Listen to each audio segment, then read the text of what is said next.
गणेशाय नमः।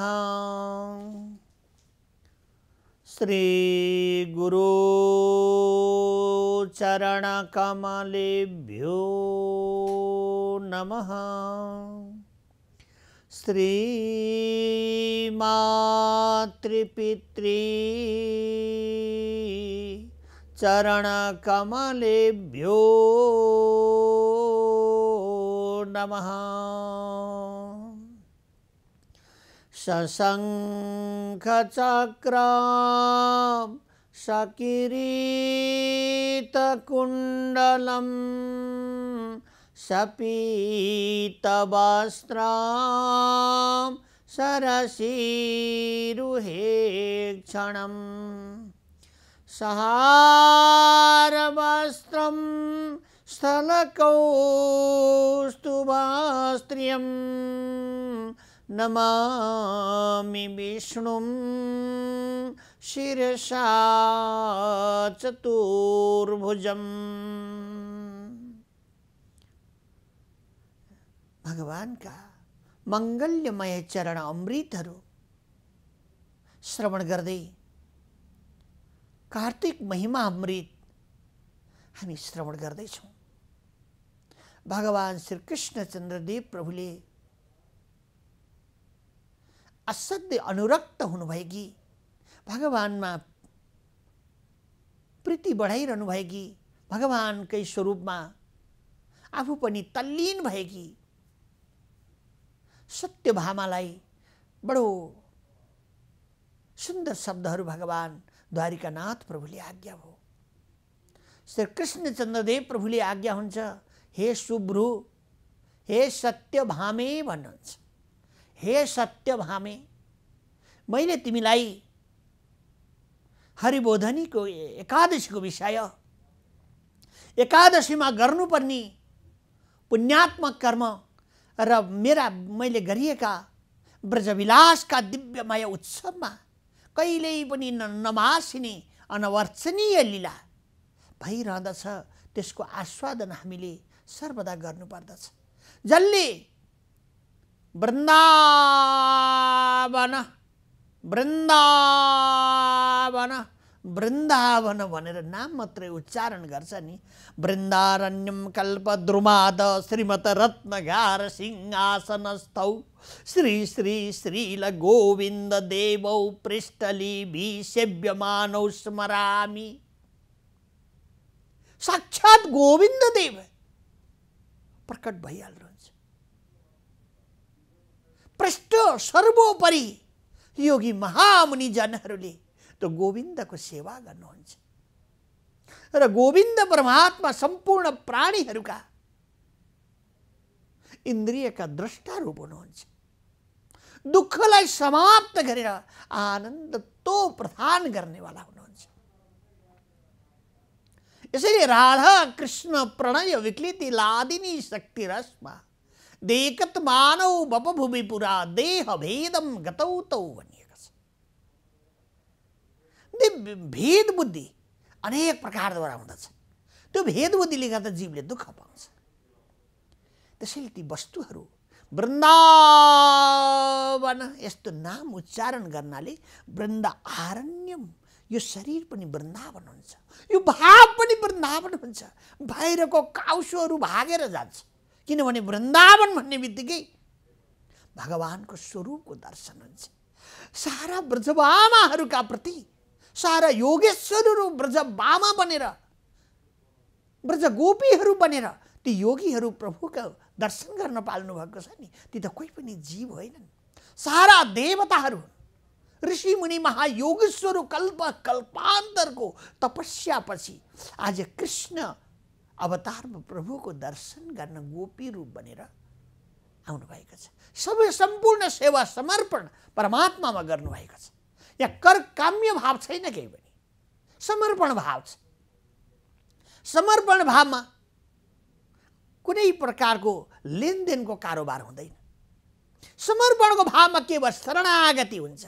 यसैले भगवानले आज्ञा भएको छ, साधि महां त्वां प्रपन्न सर्व धर्मान परित्यज्य पादमेकं स गच्छति सर्वं धर्मं परित्यज्य मामेकं शरणं व्रज।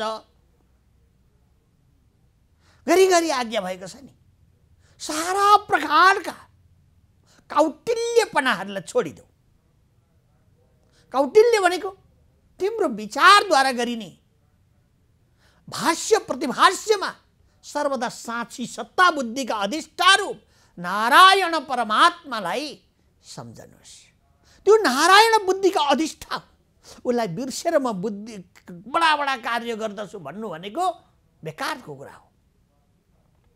किनभने बुद्धिका मालिक भनेको बुद्धिन्द्रिय मन प्राण अस्थितो जनकान्द्रिय, सारा इन्द्रिय बुद्धि र बुद्धि विवेक सबैका मालिक भगवान नारायण हुनुहुन्छ। यसैले नारायण परो ब्रह्म, नारायण परो ग्रज, नारायण परो देव, नारायण पराम गति भनेर स्तुति गरिन्छ।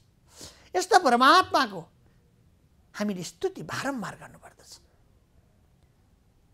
कार्तिक महिनाको जब द्वादशी प्रवेश गर्दछ, यो दिन विशेष गरेर भगवानको उत्सवहरू गर्नुपर्छ। परमात्माको दिव्यमय उत्सव हवन आदि पुण्य कर्महरू गर्न सकिन्छ। मैले अगाडि यहाँहरूलाई बिन्ती गरेँ, हरि बोधनी एकादशीमा बोधन भएका परमात्मालाई 5 दिनसम्म अथवा महाराज पूर्णिमाका तिथिसम्म धुमधाम उत्सव गर्नुपर्दछ। त्यो उत्सवद्वारा सारा प्रकारका कलुषताहरू नष्ट भएर जान्छन्। धुमधाम प्रकारले परमात्माको मङ्गल्य गाउनु पर्दछ। भगवान श्री कृष्णचन्द्रदेव प्रभुले आज्ञा भयो, अलिकति पनि परमात्माको स्मरण गर्न सके, पुण्यात्मक राधा सहित दामोदर परमात्माको उत्सवमा दीपदान, स्नान वन्दना आदिद्वारा महाअभिषेक गराएर, षोडशोपचारद्वारा अभिषेक गराएर भोगहरू लगाउने यो पावनमय समय हो। र आज विशेष गरेर उत्सव मङ्गलादिहरू गर्नु प्राणीहरूको परम कर्तव्यको विषय हो। सर्वदा नै प्राणीहरूले परमात्माको यज्ञ होम होमादि गर्नुपर्दछ। तर नसके पनि द्वादशीको दिनमा, पूर्णिमाका दिनमा, अमावास्याका समयमा विशेष हवन आदि पुण्य कर्महरू गर्नुपर्छ। धुमधामसँगले उत्सव भएको छ। हे शुभ्रु, सारै दिव्य माङ्गल्यमय भगवानको कार्तिक महिनाको महात्म्य छ। अलिकति स्नान वन्दनादिहरू गरेको दान पावन हुन्छ भन्ने मैले तिमीलाई बताइसकेको छु। अब एउटा मङ्गल्यमय शब्द तपाईलाई भन्दछु भनेर आज्ञा हुन्छ। अतिशय सुन्दर माहेशमती भगवानले कृपा गरेर आज्ञा, ब्रह्म कर्म परिभ्रष्ट पाप कर्म सुदूरमती रस कम्बल मासाध्य सो सत्य नृतिवृत्त कहा। कृपा गरेर आज्ञा हो, अति दिव्यमय अवन्ती भन्ने उज्जैनमा एउटा नामको पुरी छ। त्यहाँ ब्रह्म कर्ममा असाध्य भ्रष्ट भएका धनेश्वर नाम गरेका जन हुनुहुन्छ, ब्राह्मण हुनुहुन्छ। ब्रह्म कर्म केही पनि छैन। यज्ञ दान तप कर्म पुण्य कर्मादिहरू केही पनि गरिएको देखिँदैन। सर्वदा पापै कर्म मात्रै, पापाचारी गर्ने र सम्पदाहरू कमाउने यस्ता प्रकारका भावका ती जन भए। सारै प्रकारका कार्तिको व्रत स्तोत्र नाना ग्राम गतारन। माहेशमती पुरीमा उनी राम्रोसँगले जानुभयो र उहाँले सुन्नुभयो एक दिन नर्मदा नदीका तटमा ठुलो मेला लागिरहेको छ। नर्मदा नदीका तटमा सारा जनहरू उपस्थित भएका छन्। कार्तिक महिनाको समय आएको छ र त्यो समय अतिशय मनोहारी छ, अति मङ्गल्यमय समय प्राप्त भएको छ भन्ने ठानेर उनले विचार गरे यही समयमा म पनि व्यापार गर्न जानु पर्यो। धनेश्वर सारा सामग्रीहरू बोकेर बिक्री गर्नका लागि नर्मदा नदीका तटमा पुगे र तटमा चारैतिर घुम्दछन् कोही सन्त महामुनिजनहरू। हे देवी,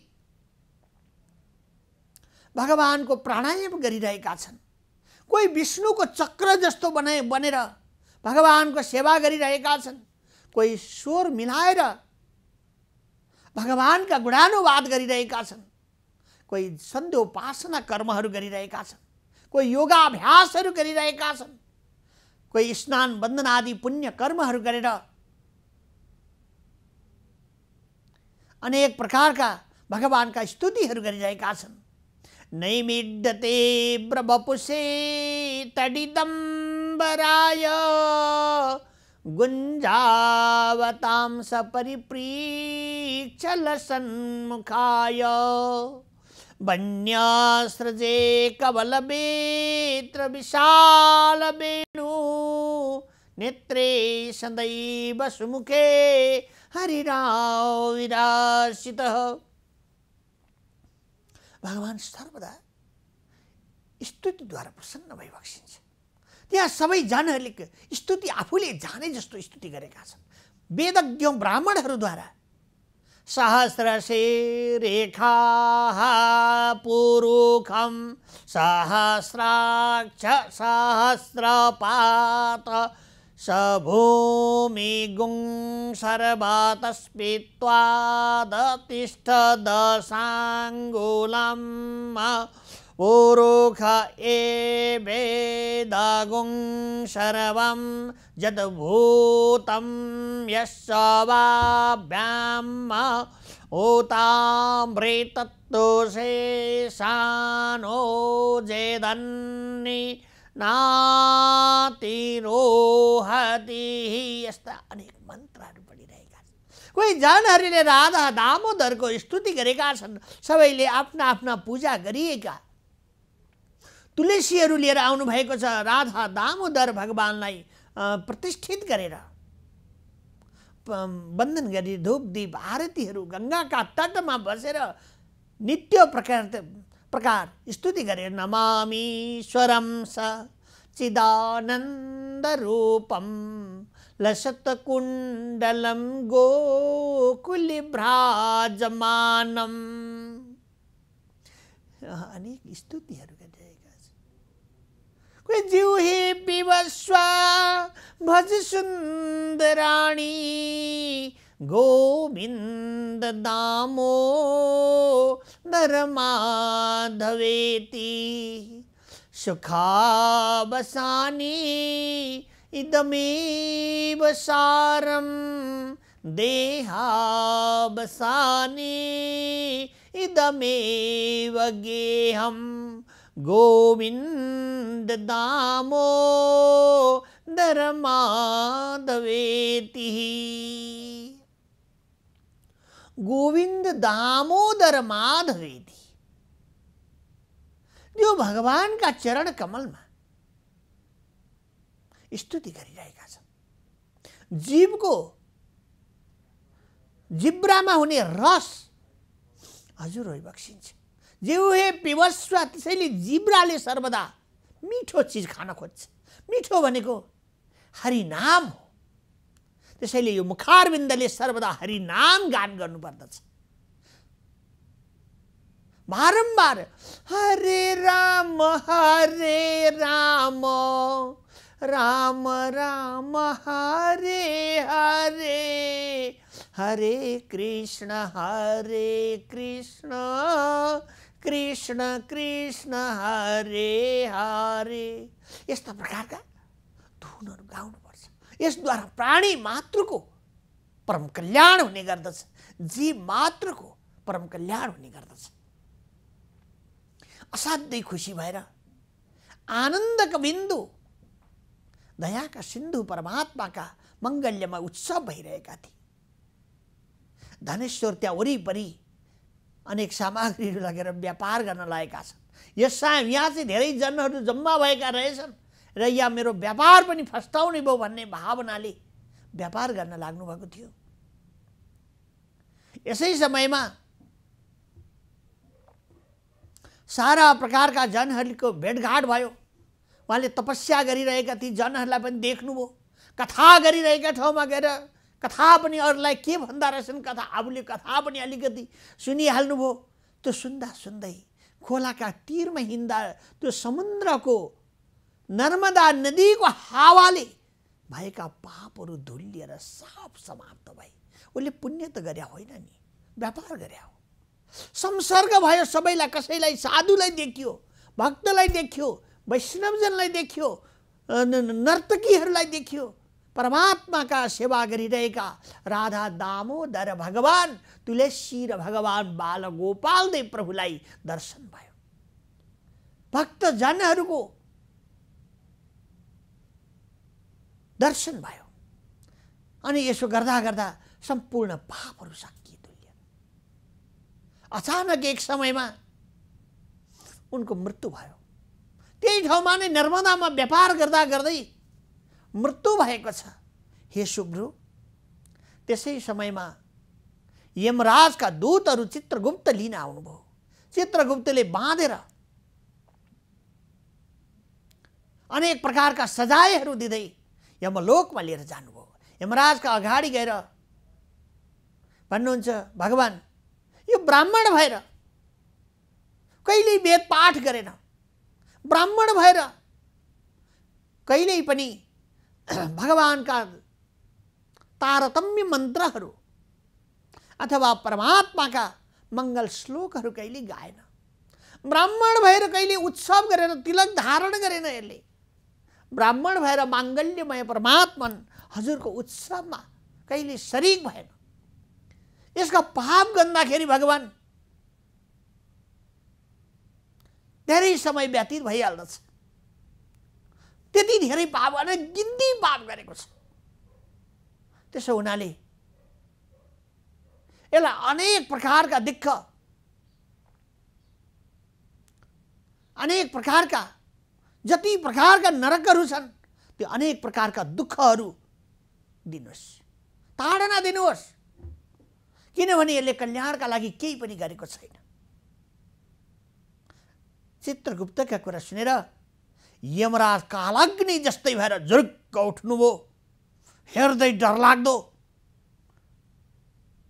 भीम काया शरीर भएका, शक्तिले सम्पन्न भएका साक्षात यमराज रिसले कामदै उठ्नु।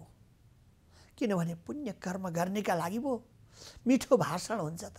पुण्य कर्म नगर्ने जीवहरूका लागि मिठो भाषण कसरी हुन सक्छ? त्यसैले यमराजले कसैलाई दया गर्दैन। यमराजले टिक फर ट्र्याक, जसले राम्रो गर्छ त्यसलाई यमराजले आशीर्वाद दिनुहुन्छ। त्यो यमराजकैमा प्राय जाँदैन, भगवानका गतिमा प्राप्त हुन्छन्, सुखको गतिमा प्राप्त हुन्छन्। तर यमलोकमा नराम्रो कार्य गर्नका लागि यमराज सजाय दिनका लागि तयार हुनुहुन्छ। ती यमराजहरू सबै ठाउँमा नै सञ्चालन गरिएको हुन्छ। त्यसो हुनाले हामीलाई संसारभरिमा रक्षा गर्नका लागि अनेक प्रकारका सुरक्षा निकायहरू राखिएको हुन्छ। राम्रो काम गर्यो भने त्यो सुरक्षा निकायले हामी सबैलाई संरक्षण गर्दछ। नराम्रो काम गर्नेहरूका लागि तिनीहरूलाई बाँधेर पक्रेर लगेर हत्कडी लगाएर जेल खानको सजाय गराउने चलन छ। अब जेल खान पनि थरी थरीका हुन्छन्, तपाईहरू सबैलाई ज्ञान भएकै छ। त्यही भएर नराम्रो कर्म गर्यो भने यहाँ पनि सजाय मिल्दछ। शरीर छुटेपछि, पुण्य कर्म नगरेपछि यमराजले पनि यस्तै प्रकारको सजाय, विशाल सजाय जीवले प्राप्त गर्दछ। अनि भूतपति उनलाई बोलाएर भन्दछन् त्यो तपाईले अब सम्पूर्ण प्रेतका हे वीर प्रेतलाई सञ्चालन गर्नेवाला चित्रगुप्त, तपाई आएर यसलाई अनेक प्रकारका सजाय दिनुहोस्। यसलाई सबैभन्दा पहिले कुम्भी पाक नरकमा हालिदिनुहोस् भनेर लगेर तेलमा हालेको, पाकेन, एकदम आनन्द भयो, शान्ति भयो। होइन, यस्तो सजाय दिँदा पनि यो बाँच्यो, के भएको होला? कहीँ पुण्य कर्म गरेका छन् कि? हेर, यसै समयमा नारद महामुनि आइपुग्नु भयो। नारायण नारायण नारायण हरि हरि नारायण नारायण नारायण, भगवानको नाम जप्दै आउनुभयो। उहाँले भन्नुहुन्छ, हे धर्मराज, हे यमराज, यसले ठुलो पुण्य गरेको छ हो, सबै समयमा पापै पाप पत्री गरेको थियो, त शरीरको अन्त्यको समयमा नर्मदाका तटमा बसिरहेका सन्तहरूको सङ्गत भएको छ। कार्तिकको महात्म्य यसले श्रवण गरेको छ। भागवतका श्लोकहरू यसका कानभित्र पसिसकेका छन्। नर्मदामा बगिरहेकी ती गङ्गाको जलले यसले स्नान गरेको छ। हावाले यसलाई सर्वदा स्नान गराएको छ। हुन त यो व्यापारी गर्न गएको हो, तर व्यापार गर्दा गर्दै अपार धर्म भयो। अनि ती भक्तवृन्दहरूसँग दर्शन भयो, भक्तवृन्दहरूको सँग संसर्ग भयो, जुन कारणले गर्दा यो पापहरू धुलिएर सबै समाप्त भए। पापहरू सबै धुलेर समाप्त भए, उसका पाप केही पनि छैनन्। यसैले तपाईहरूले दिएको सजाय उसको लागि प्रयोजन हुँदैन, किनभने उसका पापै छैनन्। जो पाप गरेको छ उसका लागि यी नरकहरू बनेका हुन्, तर पापै नगरेको भए पुण्य कर्मले कसरी पापको सजाय भोग्नु पर्दछ र? यसैले परमात्माले सर्वदा कमलका गट्टा जत्रा आँखाले प्राणीहरूलाई हेरिरहनु भएको हुन्छ। यमराजले सर्वदा राम्रो वा नराम्रो, सुकर्म वा कुकर्म के गरेका छ प्राणीहरूले, त्यसको लेखाजोखा गरिरहनु भएको हुन्छ। चित्रगुप्तले सबै लेखाजोखा यमराजलाई बताउने गर्नुहुन्छ। र यो दिव्यमय नारद महामुनिका वचन सुनेर यमराजले भन्नुभयो, अब के गर्ने त भन्दा यो पुण्यात्मक भइहाल्यो भगवान, तैपनि यो धनेश्वरलाई हजुरले, यो प्रेतलाई हजुरले सम्पूर्ण प्रकारका यी नरकहरूको दर्शन गराइदिनुहोस्। नरकको दर्शन गराउनाले के हुन्छ भन्दाखेरिमा अबदेखि आइन्दा यस्ता कुकर्महरू गर्नु हुँदैन भन्ने सन्देश प्राणी मात्रले प्राप्त गर्दछन्। र सबै नरकहरूको परिभ्रमण गराइदिनुहोस्, नरकहरूको दर्शन गराइदिनुहोस्, र यस्ता कर्महरू गर्नु हुँदैन भन्ने सन्देश जीवले बुझ्नु पर्दछ, प्राणीले बुझ्नु पर्दछ भनेर आज्ञा हो। नारद मुनिका यी उत्तम वाक्यहरू श्रवण गरेर धर्मराज यमराजले यस्तै प्रकारको दिव्यमय कर्म गर्नुभयो र सम्पूर्ण नरकको दर्शन गराउनुभयो। चित्रगुप्तलाई अराउनु भएको छ, सबै राम्रोसँग देखाइदेऊ। जुन कारणले गर्दा अलिकति पुण्य गर्नाले, झुक्किएर पुण्य गर्नाले, कार्तिक महात्म्य श्रवण गर्नाले आज जन्म जन्म पाउनुपर्ने दुःख पीडाबाट यो धनेश्वर मोक्ष भएको छ। हे शुभ्रु, त्यसो हुनाले कार्तिक महिनाको समय आयो रे भनेपछि सारा काम काजहरू एक ठाउँमा राखेर म यो दान गर्छु, यो पुण्य कर्म गर्छु, हिरण्य गर्भ दान गराउँछु, 2-4 जनालाई भोजन गराउँदछु, तितिक्षुहरूलाई वस्त्र दान गर्दछु र पुण्य तीर्थहरूमा गएर डुबुल्की लगाएर यो शरीर रूपी मन्दिरभित्रका नारायणलाई आनन्द प्रदान गर्दछु भनेर सर्वदा यो पुण्य कर्म गर्नुपर्दछ। प्राणी मात्रले पुण्यका लागि कार्तिक महिनाको स्नान दान पुण्य कर्महरू गर्नुपर्दछ। राधा दामोदरको सेवा गर्नुपर्दछ र धुनधान राधा सहित दामोदर परमात्माको विवाह सम्पादन गराउनुपर्छ। यो कार्य साधारण होइन। यो सारा देवताहरूको गतिमा प्राप्त हुने प्राणीहरू छन्। सम्पूर्ण जन्म मृत्यु भवाट विबाट मोक्ष दिने कार्तिक महिनाको यो महिमामृत अपार छ भनेर भगवान श्री कृष्णचन्द्रदेव प्रभुले सत्यभामालाई श्रवण गराउनु भएको अमृत मैले यथामति यहाँहरूलाई श्रवण गराएँ। हरि ओम तत्सत। श्री कृष्ण गोविन्द हरे मुरारे, हे नाथ नारायण वासुदेव।